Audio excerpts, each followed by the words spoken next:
do you have a better idea of where the hangings and the mass grave is in Salem? Because that was like contested, I think, by a lot of people. So that's something that I'm not really that well versed in. What I can tell you is the old settlers of 1620 is like oddly positioned in between two houses that are of like they're like higher price, like in a nice area of Danvers, but they do not draw attention to it, and it's almost as if it's hidden. They don't want you to know where it is. And here's a when I say I don't believe in ghosts and I don't, it is what it is. I do in the sense because of the things that I've seen in my life. So I had this friend in middle school that I played with. We lived up the street from each other. We both were on the hockey team. We would ride our bikes around the neighborhoods, and before those houses were built, it was still in early construction. He and I just happened to go up and beyond the houses, and we thought we saw a guy. He was wearing almost like a not a suede, but what do you call it? Like velour? He had like a brown jacket with patches on his arms, and we started following him into the woods. And sure enough, he jumped over like a little hill. And right when we like went to go see like what the hell this guy was doing, we found all the graves, all the old settlers of 1620s graves. Whoa. And we thought it was bizarre that this guy that we were following into the woods vanished. Whoa. But it brought us right to the graves. And still to this day, when I go there, it's like you almost don't want to go walk back there because you're walking in between two people's yards in order to go back and get it. But at the time, we were led there. That's crazy. I wonder what that's about. He wanted you to find the graves. I don't know why. And again, these are things that I talk about, but that didn't even make me believe in ghosts. I just figured it was somebody in the woods, and we were just following to see what he does. So what do you think it is? I have no idea. I mean, maybe it's like my belief for a long time on ghosts is the same motion that a tape recorder makes, or a VHS, old school. When you move tape, and I think you might have heard this the same theory on Fight Club. Mm-hmm. Sometimes you see a ghost image based off of the information of a machine kind of glitching. Yep. So it could be running tape and it could be moving smoothly, but sometimes like with electronics, you could see a ghost image of what came before it for a split second and it moves on. Whereas I believe if the earth is spinning and things are happening, I feel like there's potential that, you get to see a movement or a hologram of what has happened in the past. And that's why ghosts are not present in your face. I feel like they might just be a quick snapshot of what may have happened. So he and I could have been following some guy hunting in the woods 100, 250, 1,000 years ago. Yeah, we don't know. Yeah, have you heard of stone tape theory? Because that's kind of what that is. Stone tape theory is basically, I might get this a little wrong, but as I remember it, it's something traumatic, like a traumatic death happens, and inanimate object absorbs that energy, and it kind of lives within it, whether it's like a battlefield, or it could be a house, you name a rock. There's people who really believe in that. I don't know one way or the other, but I think places can absorb bad energy, which is why I was kind of asking earlier about, what it is about Massachusetts or Salem in particular, because it seems like it just absorbs this weird vibe. It does. There's a dark energy there for sure. And actually, just to add to that, while we're talking about it, the guitar. There's a band in Massachusetts, from New Hampshire, called Since the Flood. Dave Staubel, one of my closest friends. He lived in New Hampshire, and he told me that he has a long street, and that used to go to his family home. And from time to time, neighbors would have seen a old rifleman, like a guy with a bayonet, marching up his street like a ghost. And he had that folklore. He was like, you would drive. He's like, one time I drove down the road, I saw a guy with with an old musket, with the bayonet on the top, and when I drove by him, I stopped, and he was gone once I came back. So just a guy coming home from work. That's right. Yeah, from battle. From battle. There's other things that have happened. Like, so, my father.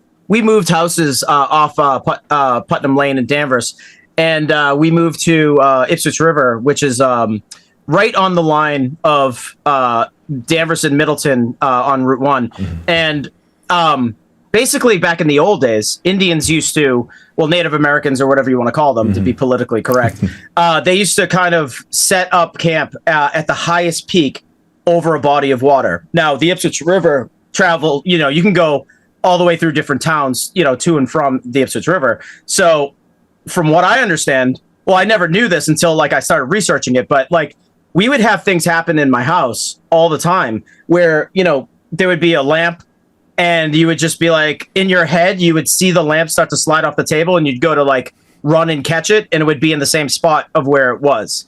And you're like, oh shoot, look, maybe my mind's playing tricks on me. But there was this one night where we had big, almost like log cabin, like it was a brand new construction, but we had like this like A-frame house and it was all wood.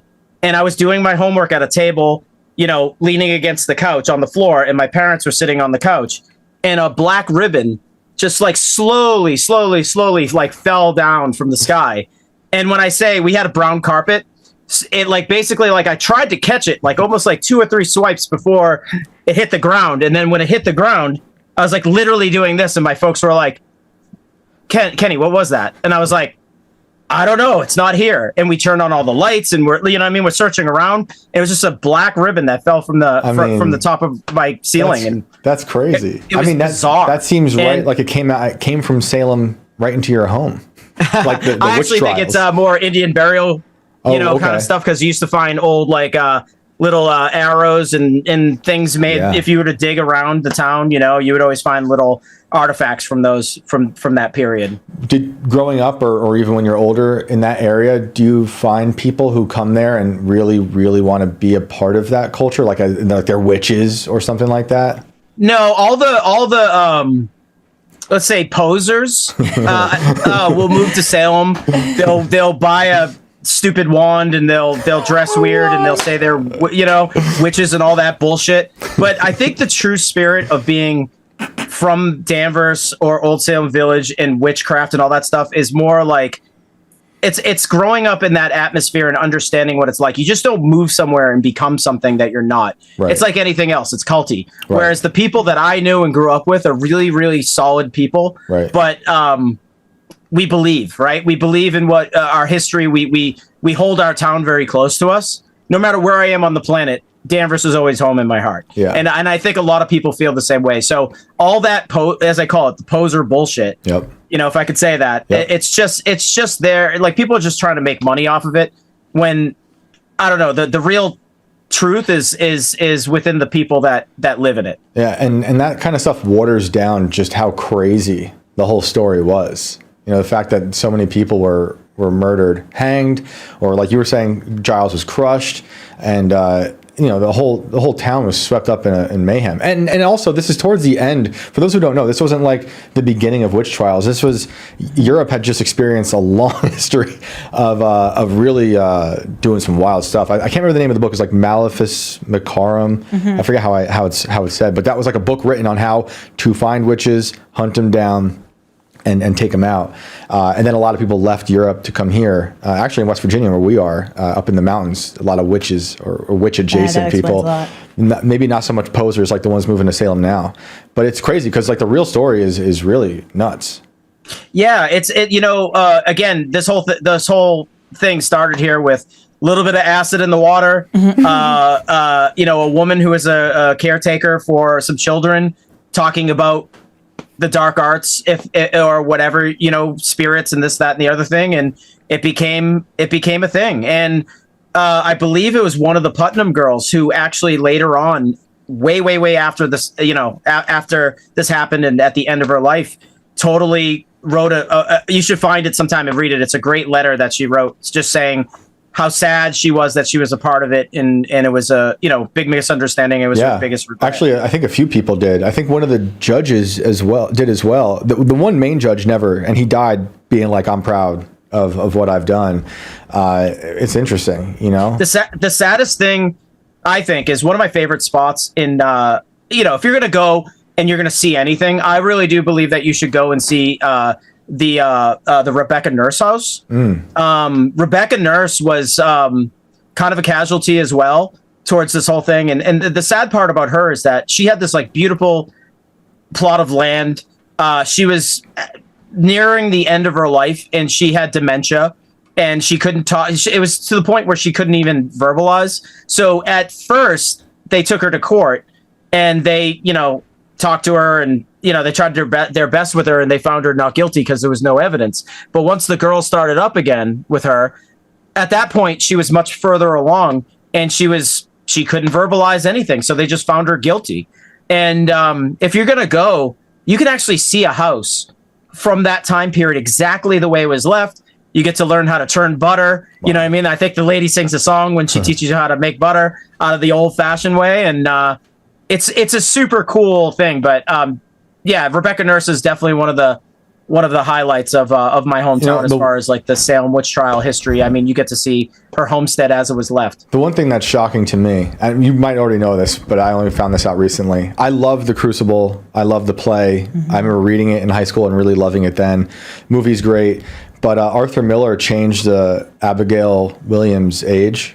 Like in the movie, they have an affair, John Proctor and Abigail Williams, and she's 17 in the movie. In real life, she was 11.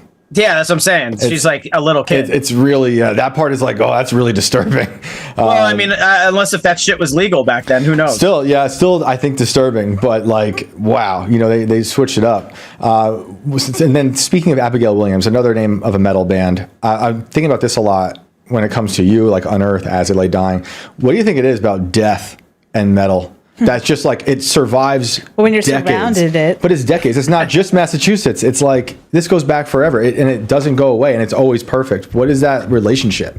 I don't know. I think metal in general is just one of those things that it focuses around the evilness in a subculture of evil, right? That's where it's supposed to be spawned. It's all about leather and metal and being, aggressive. But to be totally honest with you, I find the metal scene, especially the hardcore metal scene, it's very progressive in the sense where I feel like there's a lot of positivity. Where I grew up, at least, I didn't, we weren't like black metal or satanic or, right. all the groups that came out during my time period and all my peers, Killswitch Engage and all the other great bands that are, from this area. They were all really kind, nice guys. And I don't feel like hatred was a part of the scene growing up. Oh yeah, no, for sure. I mean, what little bit I had in the scene, even though I like to sing about death in my metal band, it was all nice people. Everyone was very nice, and it wasn't like these people are screaming about death and stuff, and then they're mean people. It was a bunch of sweethearts. Yeah, so I grew up in a predominantly white town, and the thing that fascinated me about heavy metal and hardcore, it was a subgenre, right? Of like, I don't know. It felt like at the time it was like no one understood us because it was a brand new thing and we were walking on the moon for the first time. But like coming from a town that was primarily white, I got to integrate with kids of all different types of races and creeds and genders and whatever. It was a fascinating time, and everyone was super family oriented and cool. And if you went to the same shows, you hung out with the same people, and it became a thing. And I don't know. Yeah. Definitely, like I think Europe has us out like meddled, with death and being weird, that's a whole other level, killing each other and stuff like that. That's a whole other level. I'll say that my upbringing in the metal scene was pleasant. Oh yeah, even going to shows and seeing, being like in or around the pit. I've literally had my knee broken while seeing Dillinger Escape Plan play. And it was all fun and games. I wasn't mad. It was an accident. We were all cool. They helped me walk off. It was never anything. I mean, there were a few people who were certainly malicious. Don't get me wrong. But it was mostly cool. But to just like even add to that. So the two of the first, like the first place Unearth ever played, or one of the first places Unearth was ever played, we used to rent out a hall right next to, like in the center of Salem. So that was pretty cool because it was like an old school VFW or whatever. But like one of the very, very first concerts I like, or concert, the first scene I was like really interested in was in North Andover, Mass. Up the street, I would ask my dad to drive me up Route 1 or old Route 1. And if you took a right and you just went into the woods for like 35 minutes, it was an old barn. It used to be called the Red Barn. And all the Merrimack Valley kids and all that stuff, they used to play there. So Cave-In and Converge and all these amazing bands that were like just kids at the time used to play directly out of this barn all the time. And the barn was nice. It was obviously, somewhat converted. It looked like an old school gymnasium, but ultimately like, that's where all the cool shit came from when I was a kid. Just a random barn in the woods, and no one would like even That's amazing. care. I mean, I think there's something to having your own like place in community, and you're kind of isolated to develop this sound, because what you guys were doing, Unearth, Converge, all the bands you listed, Most Precious Blood, I don't know, I think they're Massachusetts. They're New York, upstate. Are they New York? Okay, so like a lot of New York bands do like Earth Crisis and Every Time I Die, but Massachusetts, Killswitch for sure. It was just unlike anything else. Yeah, Killswitch is from the western part of Massachusetts, so they're not really. If you would like say talk to Adam D, right, or Joel or Jesse, they wouldn't really like talk to you too much about the Salem Witch Trials because they didn't grow up near it. Right. But yeah, All the Remains, Killswitch Engage, all those guys were our good friends, and I think I intertwined them to the East Coast. Like I think I was the bridge between the two because I went to college for 1 year out there in Western Mass, and I met Scott Lee and Adam D and all my friends that are still friends, and we started playing shows together. So we being from the East Coast, we would play there and they would play Boston. But mainly, yeah, the bands that were like, OG Boston bands are like Blood for Blood, Diecast, Converge, Cave In, Unearth. There's so many other great bands that you might have never heard of that, came from this area. But there's so much. It was so competitive and so cool. Yeah, I think the competition made it so good. Yeah, it's not like competitive, like, oh, we got to be better than this band. But like you had to when you show up to a show, you had to like try to be better than, or as good as these other bands that were doing other shit at the time. And the level of excellence was super high with every single group from this area. Oh yeah, it was clear as day. I mean, I was a huge fan of it in the early 2000s, and it inspired a lot of what I do to this day.